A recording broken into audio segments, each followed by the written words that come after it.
7 Ways Japanese Minimalism Saved My Mental Health. Ever feel like your brain is running a million tabs at once and you can't find the close button? What if we told you that ancient Japanese wisdom could help you hit that mental reset button? Hey everyone! Today we're talking about something that honestly changed everything for us: Japanese minimalism and how it literally saved our mental health. And no, we're not talking about living in an empty white box with just a single spoon. Trust us, this is way more interesting than that. So here's the thing. You know how sometimes you walk into your room and immediately feel exhausted even though you just woke up? That's your brain getting overwhelmed by all the visual clutter. Japanese minimalism teaches us something pretty amazing, that the space around our things is just as important as the things themselves. Crazy, right? Studies show we make about 35,000 decisions every single day. No wonder we're all mentally exhausted by lunchtime. But here's where Japanese philosophy comes in like that friend who always knows exactly what to say. It's not about having less stuff.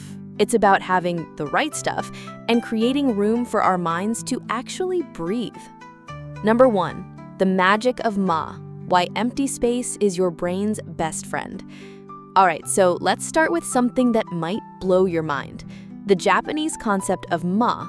Picture this: you're listening to your favorite song, and what makes it beautiful? Sure, the notes are great, but what about the silence between those notes? That's Ma, the sacred space that makes everything else meaningful. Now here's where it gets really interesting for our mental health. You know how some rooms just feel peaceful the moment you walk in, while others make you want to run away screaming? That's Ma at work, or the lack of it.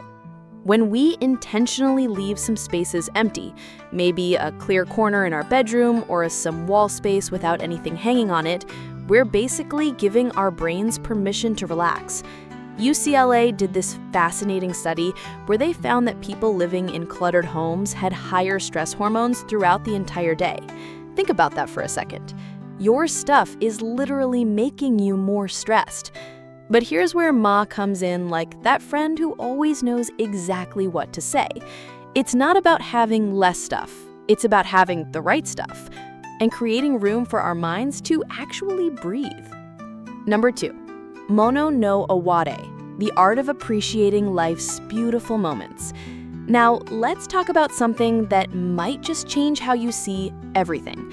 Mono no Aware. It's this beautiful Japanese concept that basically means finding sweetness in life's temporary moments. You know that feeling when you're watching a sunset and you're happy, but also a little sad because you know it won't last? That's Mono no Aware. But here's the thing. In our crazy busy world, when do we actually stop to notice these moments? We're always rushing to the next thing, the next achievement, the next scroll through social media.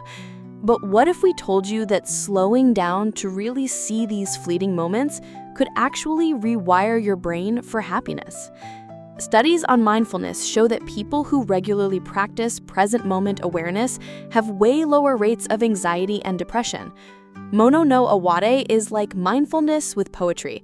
It's not another task on your to-do list. It's about falling in love with right now. Maybe it's the way your coffee smells in the morning, or how the light hits your wall at 3 p.m., or the sound of rain that makes you feel cozy inside. When we start practicing this, our brains literally change.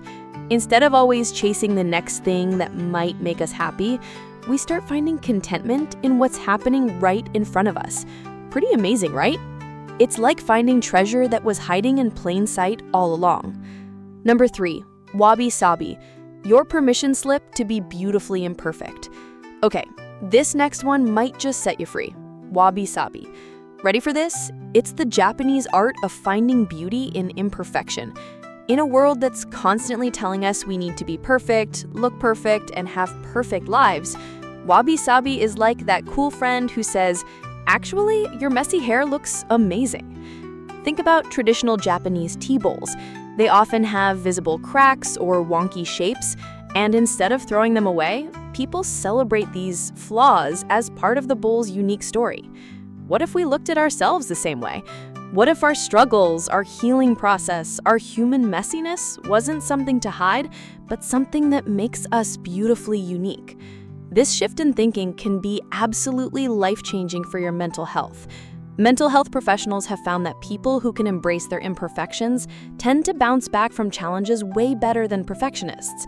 When we stop beating ourselves up for not having the perfect home, perfect body, or perfect life, we free up so much mental energy for actually enjoying our lives. Have you ever noticed how the most interesting people aren't the perfect ones? They're the ones who own their quirks and wear their stories with pride. That's Wabi-Sabi in action, and it's incredibly healing for our minds. Number 4, the freedom of letting go, releasing what's weighing you down. Here's something that might surprise you. Japanese minimalism isn't really about getting rid of stuff. It's about developing the wisdom to know when something isn't serving you anymore. And we're not just talking about that sweater you haven't worn in 3 years. We're talking about thoughts, relationships, and commitments too. In Japanese culture, there's this beautiful practice called osoji, big cleaning before the new year. But it's not just about organizing your closet. It's about asking yourself some pretty deep questions. Does this thought pattern help me grow? Does this relationship bring out my best self? Does this commitment still align with who I'm becoming? When we learn to let go of mental clutter, like old grudges, self-limiting beliefs, or that need to control everything, something incredible happens. We create space for new opportunities, better relationships, and experiences that actually feed our souls. Psychologists have found that people who regularly do this kind of emotional decluttering have way better stress management and emotional balance. It's like cleaning out a junk drawer. At first, it seems overwhelming, but once you're done, you can actually find what you're looking for. The same thing happens with our minds when we clear out what's not working anymore. Number 5, mindful buying, breaking free from the more is better trap. Let's talk about something that's probably affecting your mental health more than you realize, our relationship with buying stuff. Did you know the average person sees between 4,000 and 10,000 ads every single day? That's like having someone constantly whispering in your ear, "You're not enough without this thing." Japanese minimalism teaches us this revolutionary concept called enough. Imagine that, actually knowing when you have sufficient things to be happy. Before buying anything, traditional Japanese culture encourages asking simple questions like, will this actually make my daily life better? Do I have room for this, physically and mentally?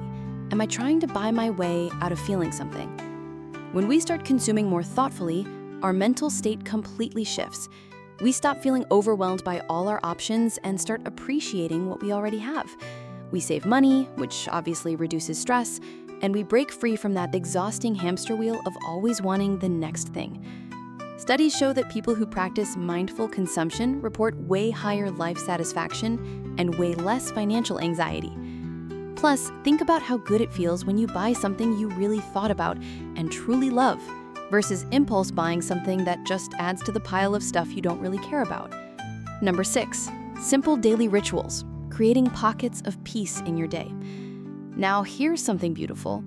Japanese culture is full of simple daily rituals that create these little oases of calm throughout the day.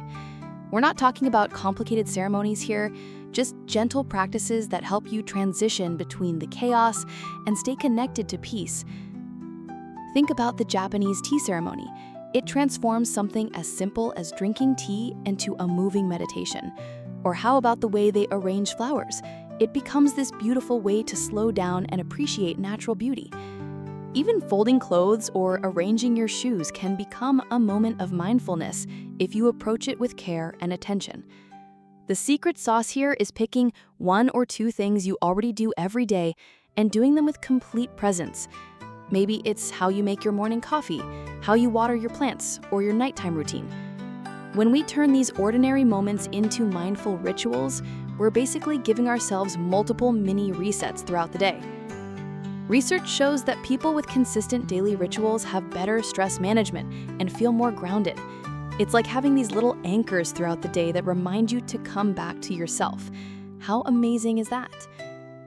Number 7, building real connection, community beyond consumption. Here's the final piece that ties everything together. Japanese minimalism understands that real well-being comes from genuine connection with others. In Japanese culture, there's this beautiful emphasis on community that doesn't revolve around buying things or impressing people with stuff. Picture this. Instead of expensive dinner parties where you stress about the perfect table setting, what if you invited friends over for simple meals where the focus is actually on conversation? Or organizing group walks in nature, community gardening, or just sharing skills and stories with your neighbors. When we build relationships based on real connection rather than shared shopping trips or showing off our latest purchases, something magical happens. We find deeper, more meaningful friendships. Studies on social connection show that people with strong community ties have significantly better mental health outcomes, including lower rates of depression and anxiety. Japanese minimalism offers us this beautiful framework for connecting in ways that actually nourish our souls. Instead of draining our bank accounts and energy, it's about being present with people, not performing for them. Your beautiful beginning. So here we are at the end, but really, this is just the beginning of your journey. Japanese minimalism isn't about following someone else's Instagram perfect rules or achieving some minimalist aesthetic that looks good in photos. It's about finding your own path to mental clarity and peace, using these timeless principles that actually work. Start wherever feels right for you. Be ridiculously patient with yourself, and remember, this is a practice, not a race to some finish line. Every small step you take toward creating space, appreciating what you have, and connecting authentically is a step toward better mental health and more joy in your everyday life. What do you think? Which of these concepts hit home for you? Drop a comment below and let us know how you might start bringing some of this Japanese wisdom into your own life. And if this video helped you see things differently, give it a thumbs up and subscribe for more content about living with intention and finding peace in our beautifully messy world. We'll see you in the next one.